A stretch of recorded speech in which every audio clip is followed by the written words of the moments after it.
You're listening to the We Are Libertarians podcast network. Find all of our shows at wearelibertarians.com.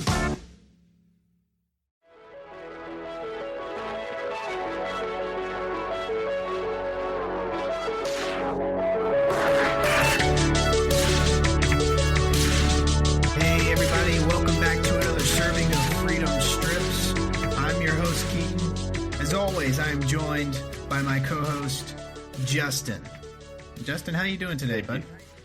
I'm doing real well, sweet prince.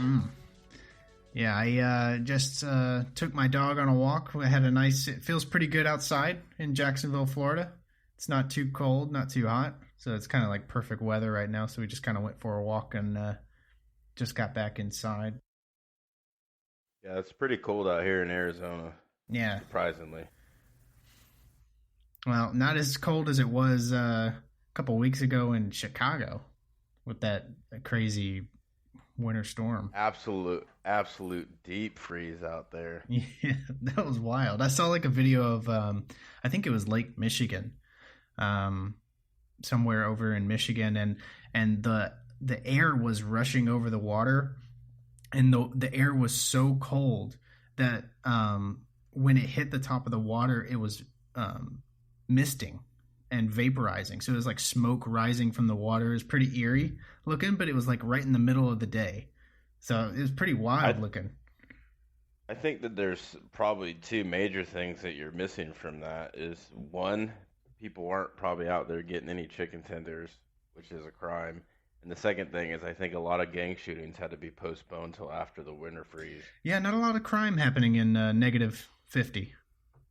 No, I think we may just have solved the crime issue. Just make it so cold that people can't go outside. Put like a dome over Chicago and just have constant cold. Yeah, maybe we should just pump a ton of just freezing cold air over Chicago. There you go. Boom, crime solved.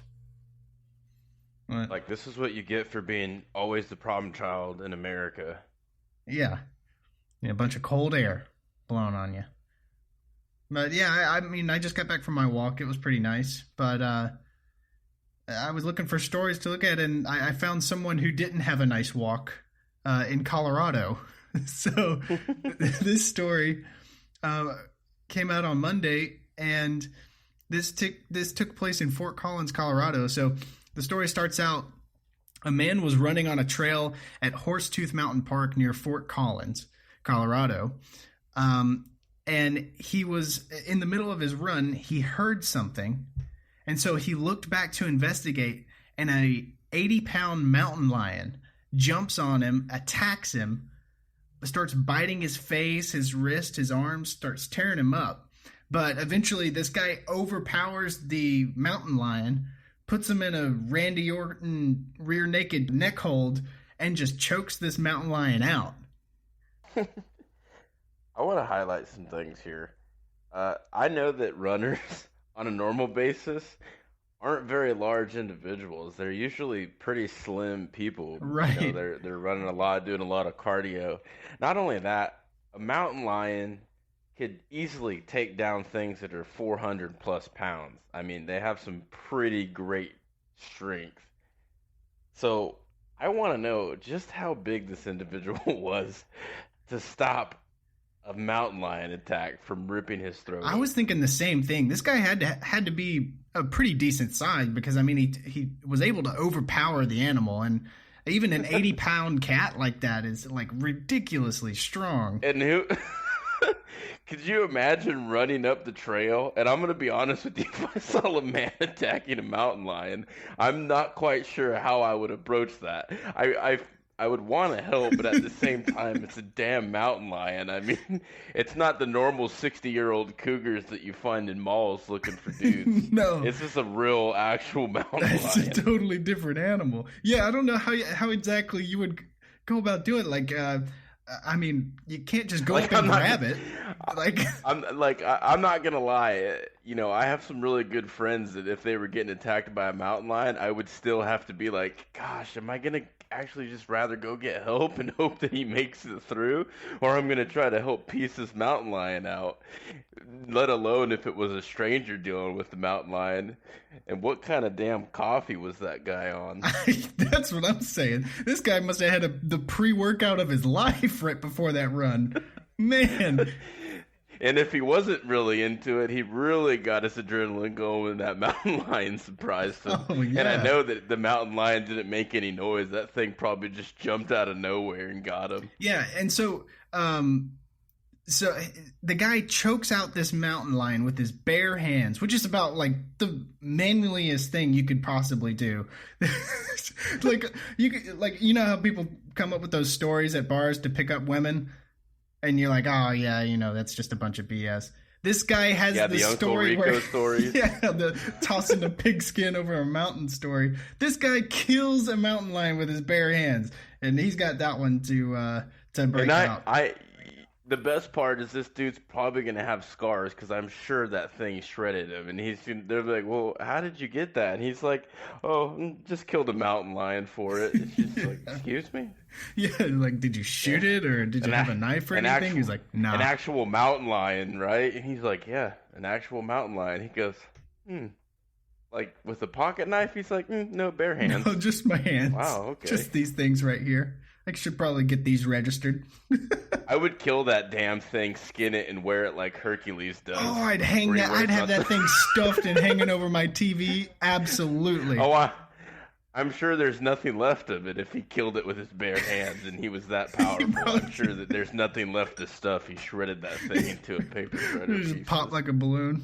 He's like the Hulk. Could you imagine him running down the mountainside with a cougar on his back and be like, he's like, yeah, just piece this thing down up on the hill. And people are like, oh, what? He's probably bleeding from everywhere. And he's like, yeah, I'm going to go to the taxidermy right now and get this thing settled out. They're like, oh, okay. He said, yeah, watch out. There might be other cougars up there that you might want to deal with.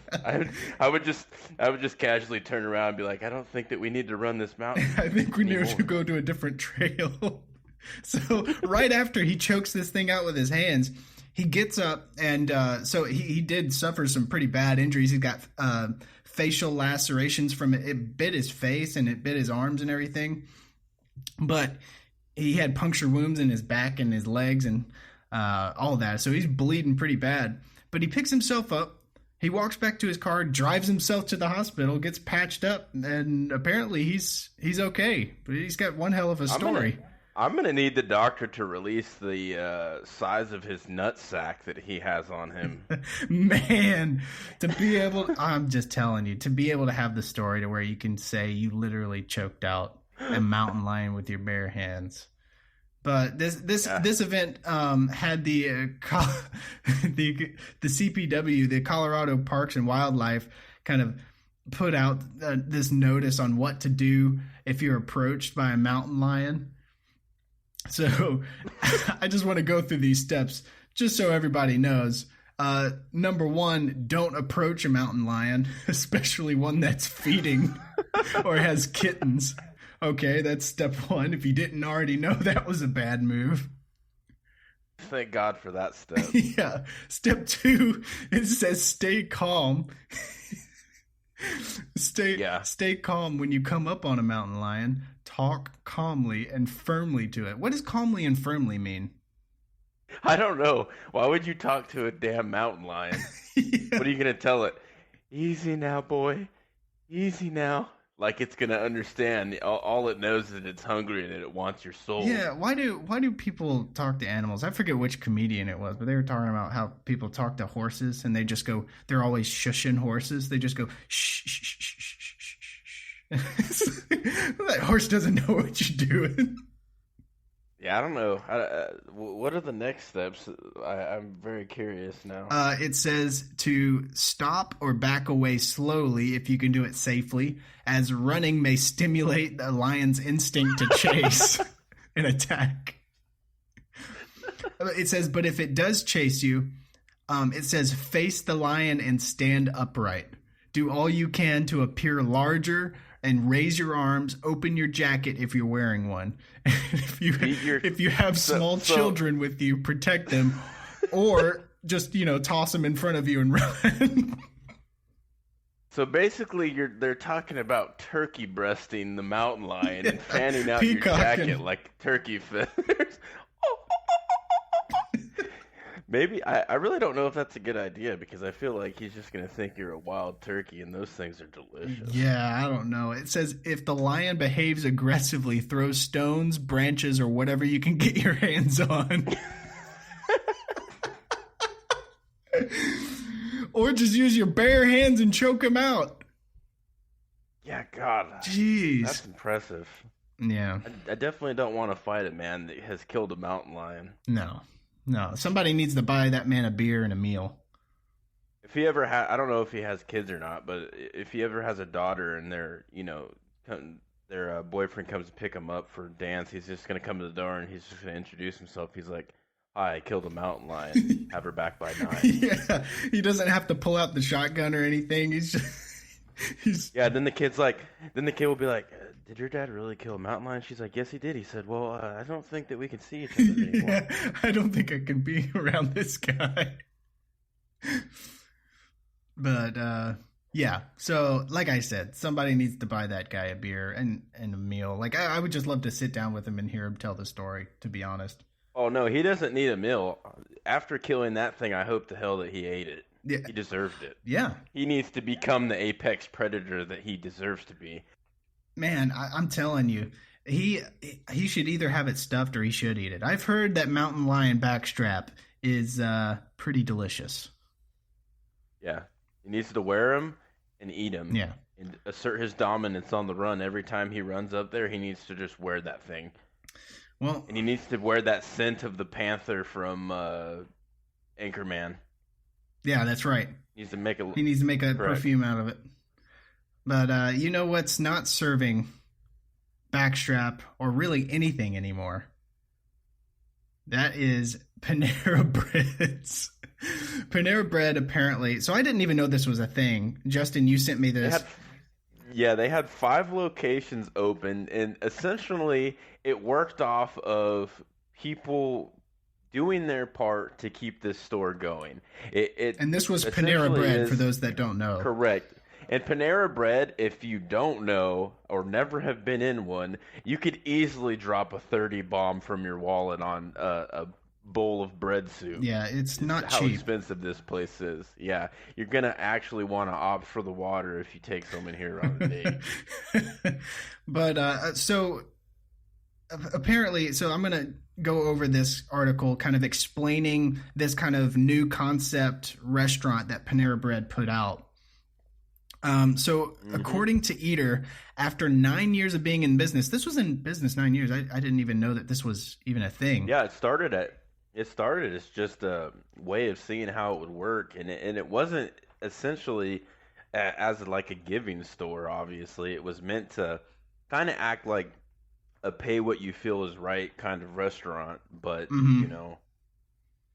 Yeah, so Eater says that after 9 years of being in business, Panera Bread's Pay What You Want restaurant called Panera Cares will officially be closing shop on February 15th due to the business model's unsustainability.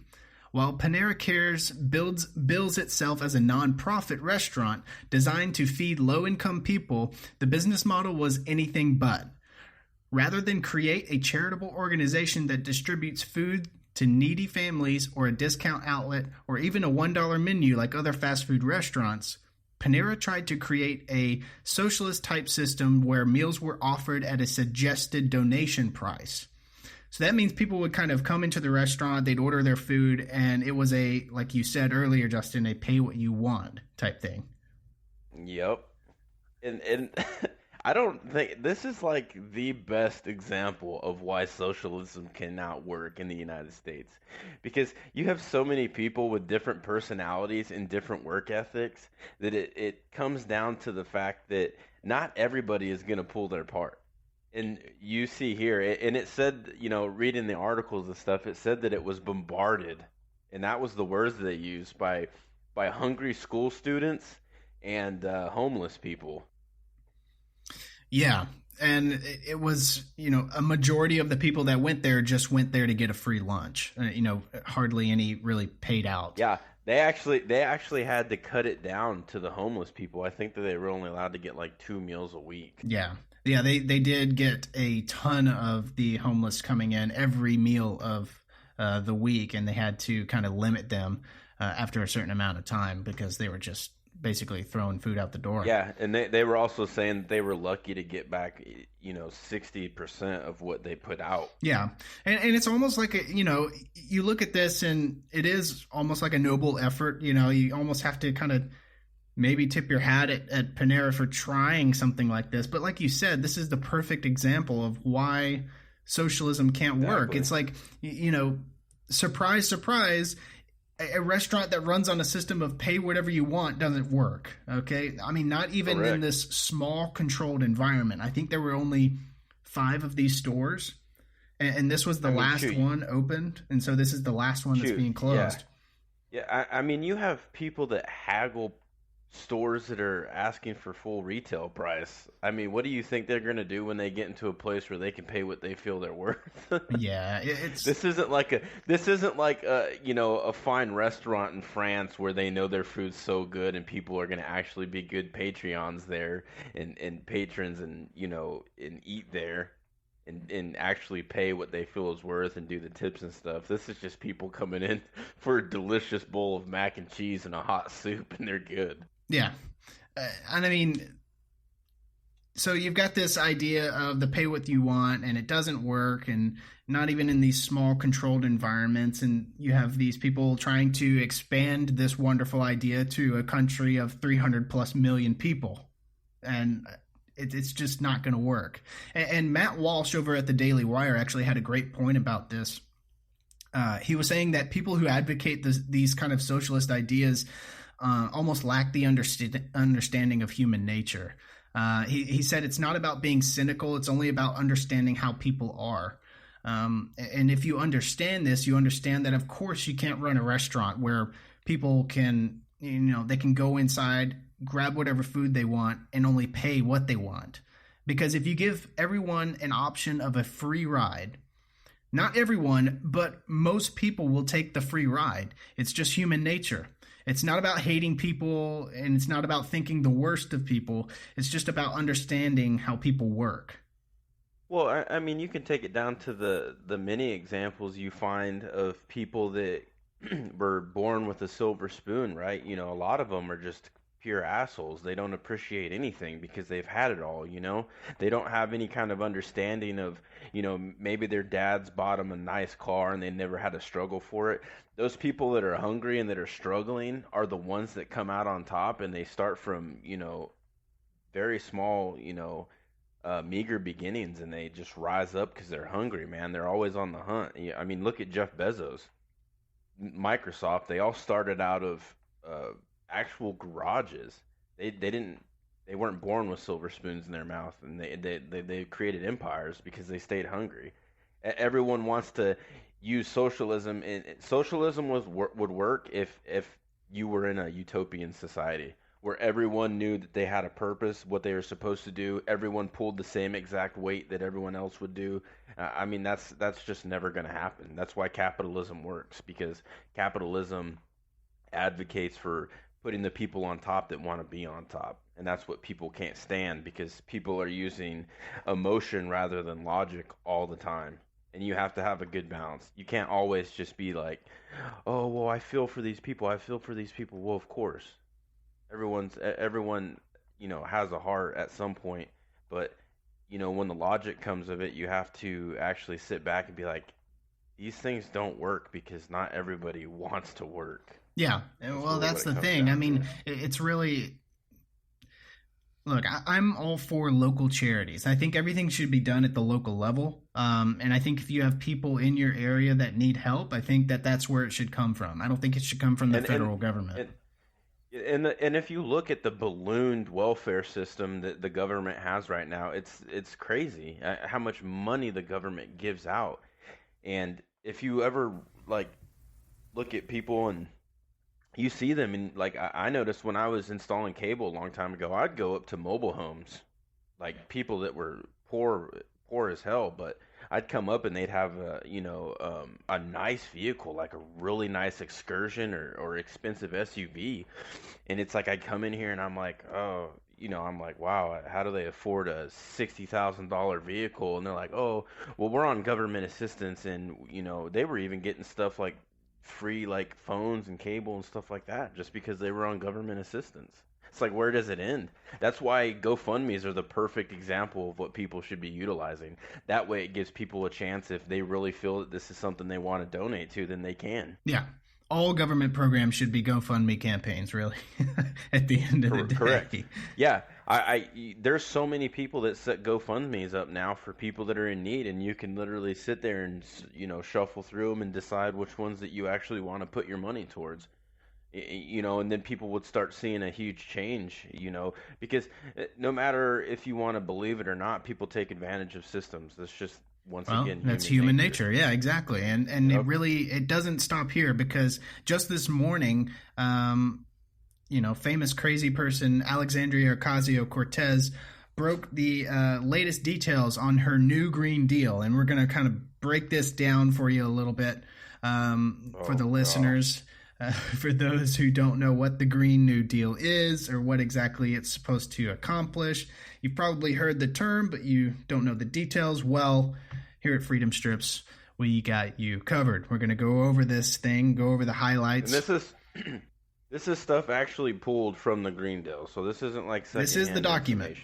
We have read the document. We at Freedom Strips do not cut corners here. So let's go over it. So, Alexandria Ocasio-Cortez, the new Green Deal. So it says, we will begin work immediately on the new Green Deal bills to put on the nuts and bolts on the plan described in this resolution.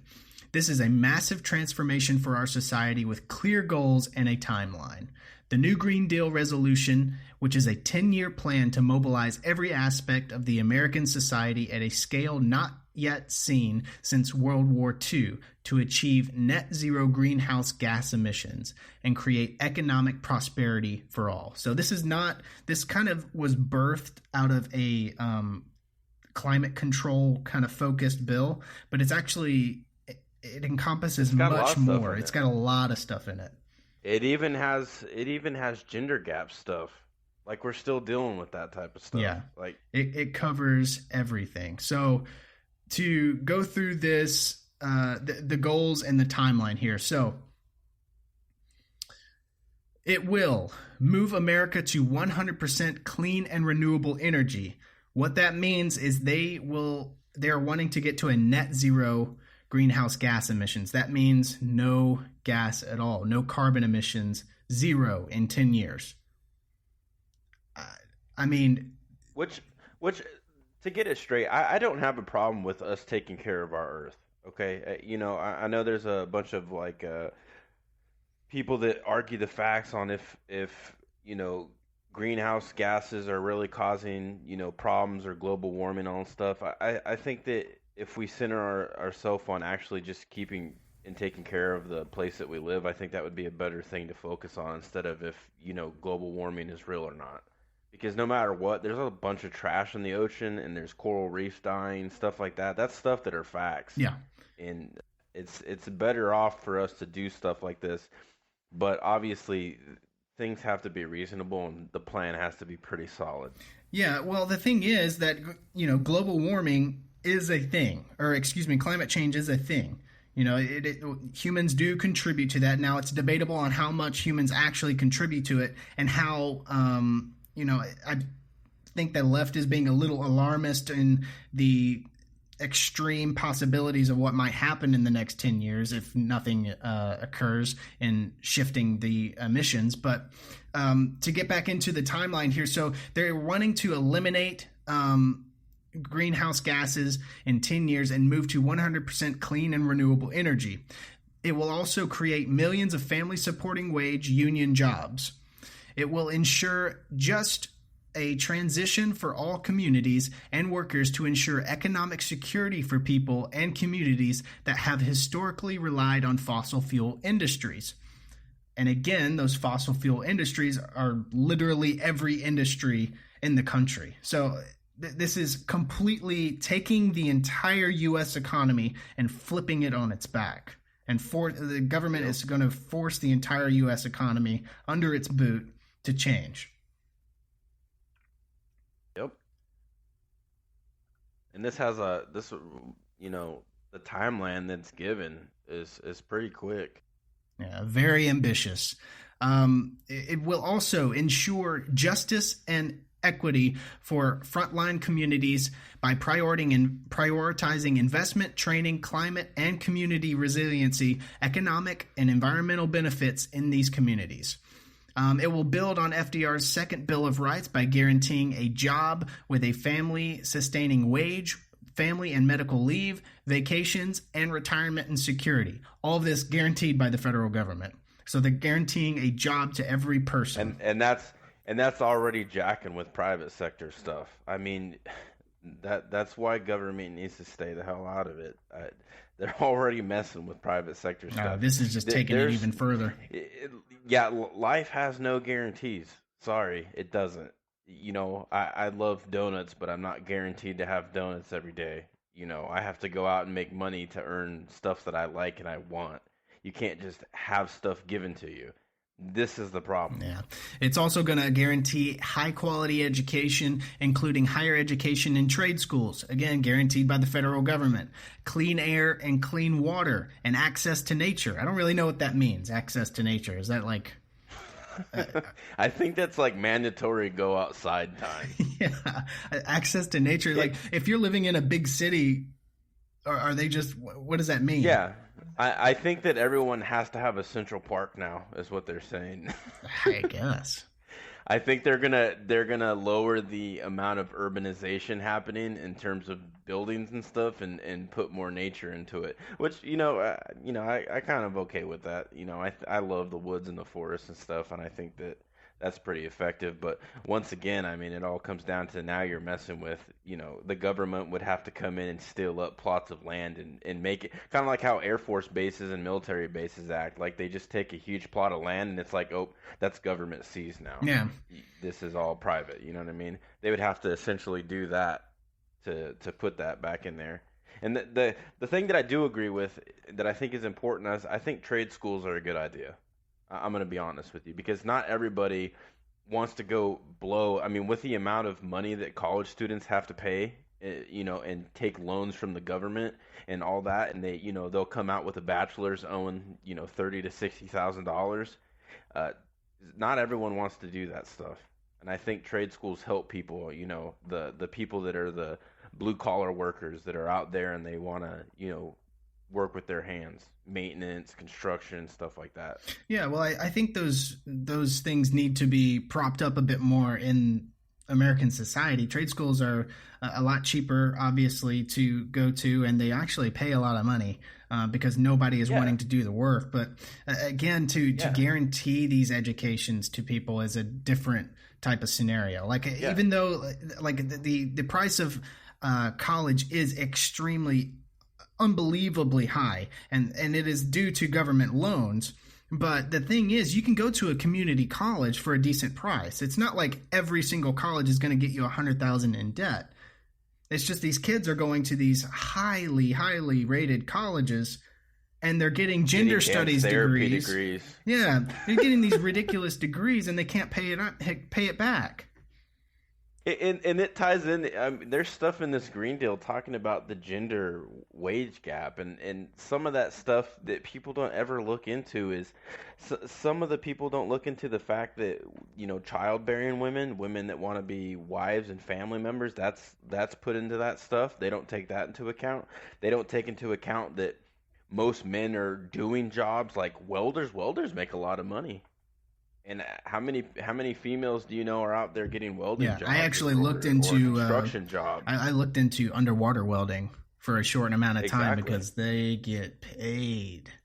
They get paid a lot. Yeah, and that's what I'm saying. There's a lot of jobs that for better or worse, women just don't care to do or don't want to do, and that all goes into this huge ratio of why there's certain men that make more. It has nothing to do with if they're male or female. It has everything to do with the fact that men just do shittier jobs sometimes. I mean, how many dudes do you see out there in Texas on the oil rigs? Well, that's exactly what I was about to bring up. That men are way more likely to take higher risks and higher riskier jobs that pay more money. So if you actually look at the top 10 deadliest jobs that are done, it is not even close. It is dominated by males.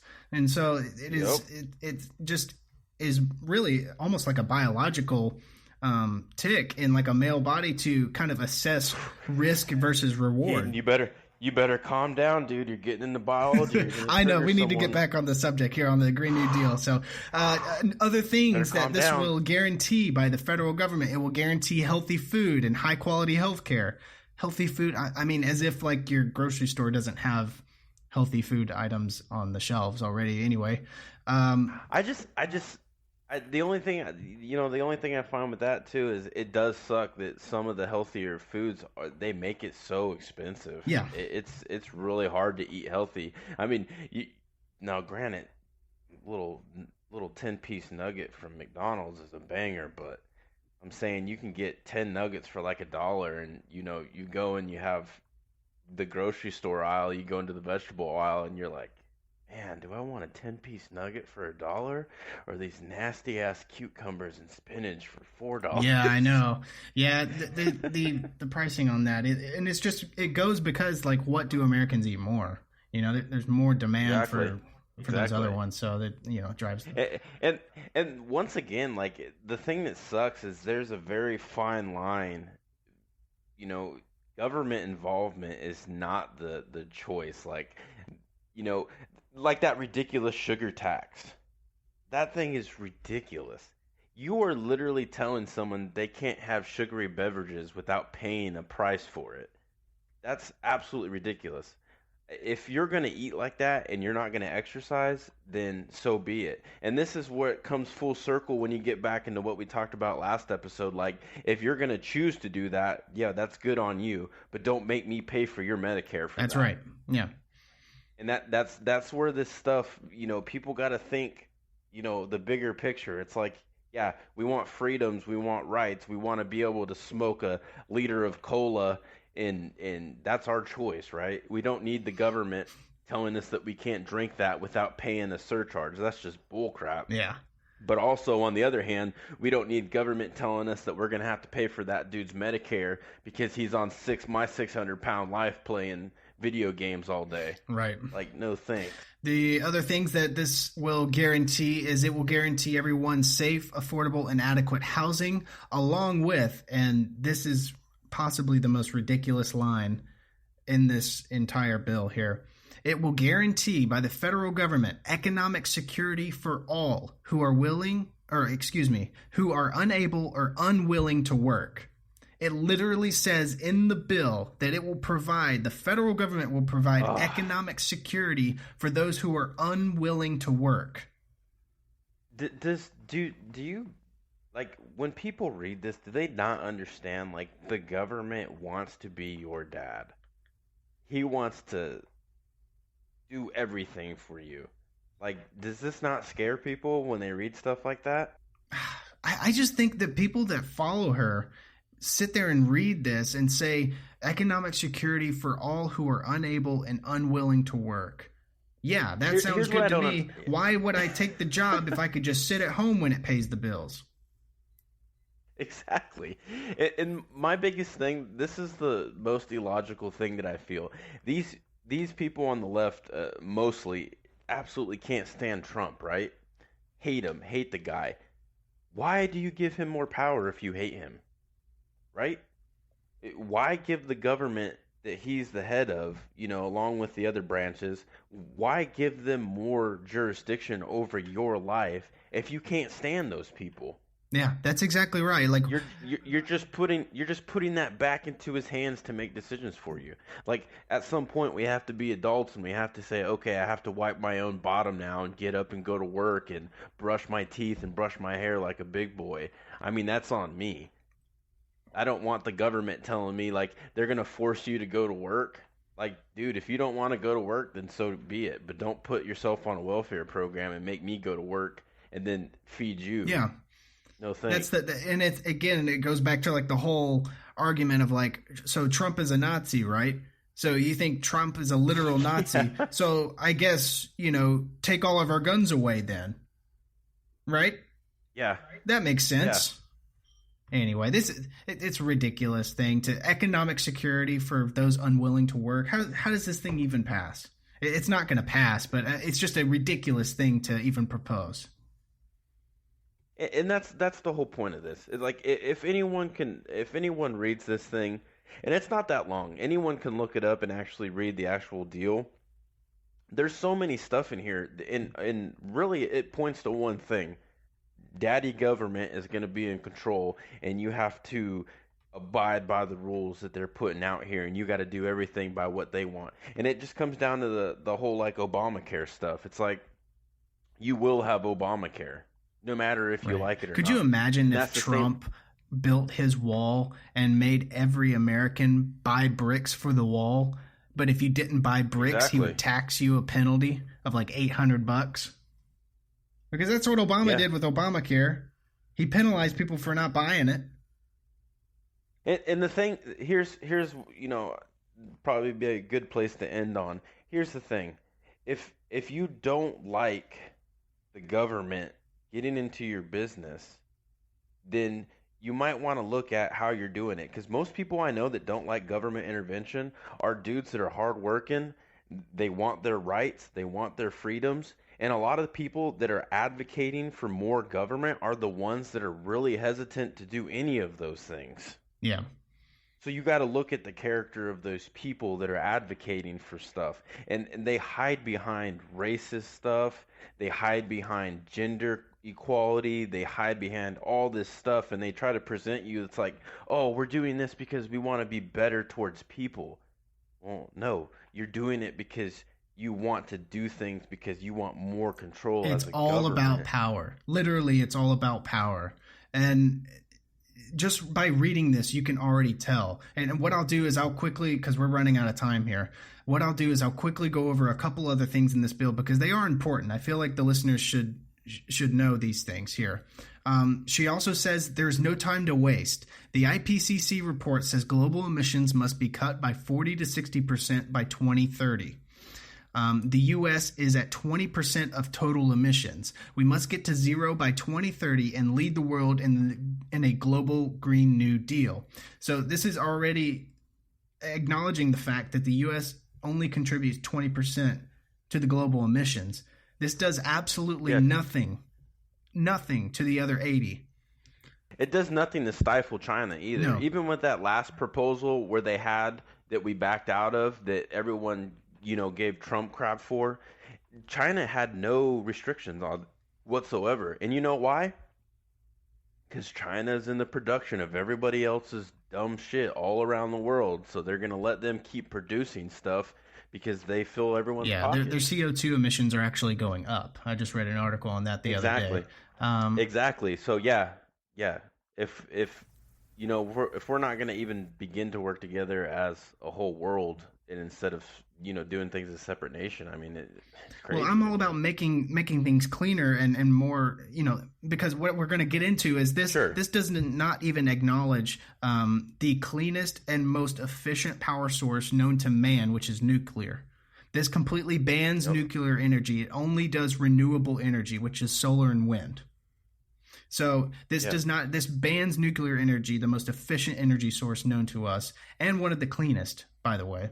But anyway, so she's got this FAQ section inside of her bill as well. So it says, why 100% clean and renewable and not just 100% renewable? Are you saying we won't transition off fossil fuels? She says, yes, we are calling for a full transition off fossil fuels and zero greenhouse gases. Anyone who has read the resolution sees that we spell this out through a plan that calls for eliminating greenhouse gas emissions from every sector of the economy. Simply banning fossil fuels immediately won't build the new economy to replace it. This is the plan to build that new economy and spells out how we do it technically. We will do this through huge mobilization through a huge mobilization to create the renewable energy economy as fast as possible. We set a goal to get to net zero rather than zero emissions in 10 years because we aren't sure that we'll be able to fully get rid of farting cows and airplanes that fast. But Yeah, and that, yeah, Democrats would eliminate all air travel. yes, they are. And it says, but we think we can ramp up renewable manufacturing and power production, retrofit every building in America, build the smart grid, overhaul transportation and agriculture, plant lots of trees and restore the ecosystem to get to net zero. So she is literally saying what she's wanting to do is she's wanting to build rail trains to make air travel obsolete. It's gonna turn into that video game. The what's the bio watch, the one where they're in the air, Yeah. and they like travel on zip lines in the clouds. Yeah, if you do that, that'd be pretty tight. Yeah, I'm all for that if they got some. This is the party of science going backwards in technology. She's wanting to get rid of airplanes to go to trains. Yeah. And plus, I think she forgot about Hawaii. What's going to happen to Hawaii? You can't build a train in Hawaii. How you gonna? Hawaii's just screwed. Nah, man, they're gonna build sweet underwater subways. Oh, and those pesky farting cows. Man, I hope she's not wanting to get rid of them. I like my steak. Not only that, like, what are you gonna put? What are you gonna put a ton of solar panels everywhere covering the Earth in order to get enough sunlight to capture to fuel all these things? Yeah, I don't know if you know this, but the sun is only out for half the day. So, and wind doesn't blow all the time. AOC. Wind is variable. And the only logical next question after this was, well, how will you pay for it? Well, Alexandria Ocasio Cortez says this. How will we pay for it? The same way we paid for the New Deal and the 2008 bank bailouts. The same way we paid for World War II and all of our current wars. The Federal Reserve can extend credit to power these projects and investments, and new public banks can be created to extend credit. She's literally advocating for the federal government to create banks that are owned by the federal government to lend money out to the federal government, paid by the federal government. It's just, oh my God. This is absolutely ridiculous. At the end of the day, this is an investment in our economy that should grow our wealth as a nation. So this question isn't how we will pay for it, but what we will do with the new shared prosperity. Well, I guess we can all share being poor together. Oh my God, this woman. I don't know. She has been pushing for this Medicare and Medicaid for all, right? And that comes with at the lower estimates, a $30 trillion price tag over 10 years. Higher estimates have it over 40 for 10 years. And this is talking about completely uprooting the entire economy and flipping it on its back. I think that the key that you should take away from this is they want more government control. People need to actually read this stuff and not just mimic and parrot stuff that they see on Twitter or Facebook or anything. Go out and do some research. Actually read this stuff. Yeah. Get involved. Get your freedoms back. Yep. That's what you have to do. And make sure, as always, even if you think it's not a good idea, chicken nuggets are delicious. You should have some. Oh, you always got to have a pair of freedom strips on the plate. Keep those tenders warm. All right. Well, everybody, thanks for listening to another episode of Freedom Strips. If you haven't already, be sure to go on Facebook and give us a like. And if you haven't done it, go on iTunes and Apple Podcasts. Leave us a rating there.